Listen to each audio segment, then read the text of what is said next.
കയ്യെ പത്തോളൂ. ഞാൻ പറയാം കയ്യെ പത്തോളൂ.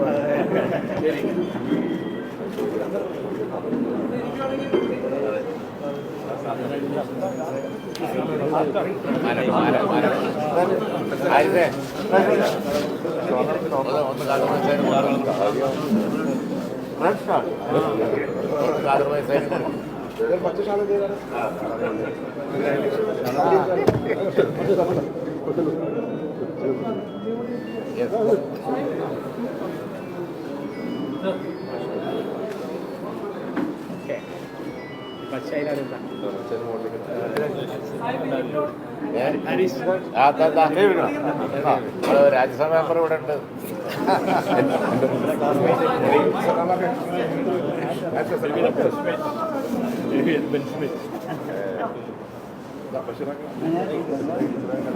അപ്പൊ ഞാൻ ഫീസ് ഇല്ലാതെ കേസൊക്കെ നടത്തി തരും അല്ലേ?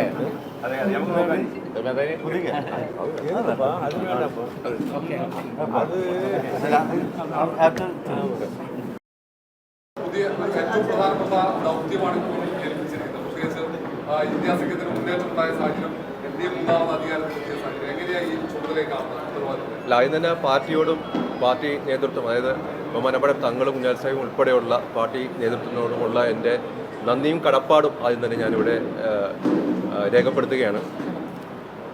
വളരെ ഒരു ക്രൂഷ്യലായിട്ടുള്ള ടൈമിലുള്ള ഒരു ഇലക്ഷനാണ് ഇപ്പോൾ നടക്കാൻ പോകുന്നത്.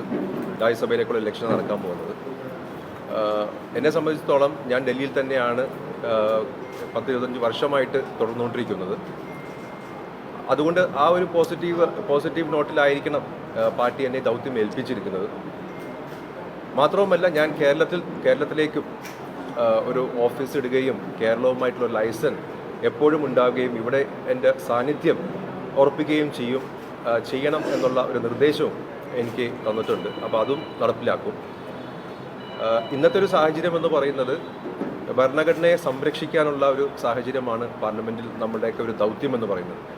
ഈ ഭരണഘടന അവിടെ സംരക്ഷിക്കപ്പെട്ട് കഴിഞ്ഞാൽ പിന്നെ നമുക്ക് ഇതിനകത്തൊന്നും പേടിക്കേണ്ട ഒരു ആവശ്യവുമില്ല. അപ്പോൾ ആ ഒരു ദൗത്യവുമായിട്ട് മുന്നോട്ട് പോകാനാണ് പാർട്ടി എനിക്ക് നിർദ്ദേശം നൽകുന്നത്.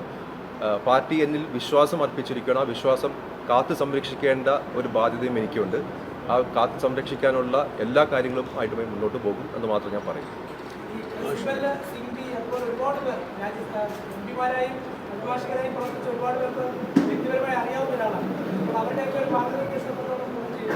തീർച്ചയായിട്ടും പൗരത്വ കേസിൽ ഞങ്ങളുടെ സീനിയർ അഭിഭാഷകൻ എന്ന് പറയുന്നത് കപിൽ സിബലാണ്. അപ്പോൾ തീർച്ചയായിട്ടും അവരുടെയൊക്കെ മാർഗനിർദ്ദേശം ഞാൻ നേടുന്നതായിരിക്കും. അതെനിക്കൊരു മുതൽക്കൂട്ടായിട്ട് തന്നെ ആണെന്നാണ് ഞാൻ കരുതുന്നത്. പൗരത്വ കേസ് കോർഡിനേറ്റ് ചെയ്യുന്നത് ന്യൂനപക്ഷങ്ങൾ ഡിഫൻസിൽ വന്ന പൗരത്വ കേസ് മറ്റിപ്പം ആദ്യ വിഷയമായിട്ടുള്ള അഭിലാഷ മോദയുടെ കേസ്, അങ്ങനെ കുറേ വിഷയങ്ങളിൽ അപ്പീൽ ചെയ്തിട്ടുള്ള അതിൻ്റെ ഭാഗമായ ആളാണ്. സ്വാഭാവികമായും ന്യൂനപക്ഷങ്ങൾക്ക് ഗുണമുണ്ടാകുന്ന തരത്തിൽ അതിൻ്റെ വിധികളും വന്നിട്ടുണ്ട്. സ്വാഭാവികമായിട്ടും ആരിഫ് ബീരാൻ്റെ ഈ ഒരു സ്ഥാനമെത്തി അത് ലീഗിന് ആ അർത്ഥത്തിൽ കൂടി ന്യൂനപക്ഷങ്ങൾക്കിടയിൽ ഒരു സ്വീകാര്യത ഉണ്ടാക്കി. അതുകൊണ്ട് ഞാൻ പറഞ്ഞത് എൻ്റെ ദൗത്യം എന്ന് പറയുന്നത് ഭരണഘടനാ സംരക്ഷണമായിരിക്കും. ഭരണഘടനയെ സംരക്ഷിക്കാത്ത സമയത്താണ് ഇങ്ങനത്തെ കേസുകൾ വരുന്നതും ആ കേസുകളിലൂടെ നമുക്ക് വിജയങ്ങൾ ഉണ്ടാകുന്നതും. എന്തുകൊണ്ടാണ് നമുക്ക് വിജയങ്ങൾ ഉണ്ടാകുന്നത്? ഭരണഘടനാ ലംഘനം നടന്നിട്ടുണ്ട് എന്ന് കോടതി കണ്ടെത്തുമ്പോഴാണ് ഇങ്ങനെ വിജയങ്ങൾ ഉണ്ടാകുന്നത്. അപ്പോൾ അതുകൊണ്ട് ഞാൻ ആദ്യം തന്നെ പറഞ്ഞത്, ബഹുമാനപ്പെട്ട തങ്ങൾ എനിക്ക് തന്നിരിക്കുന്ന നിർദ്ദേശം എന്ന് പറയുന്നത് തന്നെ ഭരണഘടനയെ സംരക്ഷിക്കുക, അതിനു വേണ്ടിയിട്ടാണ് നിങ്ങളെ വിടുന്നത്. ആ വിശ്വാസം കാത്ത് സംരക്ഷിക്കുക.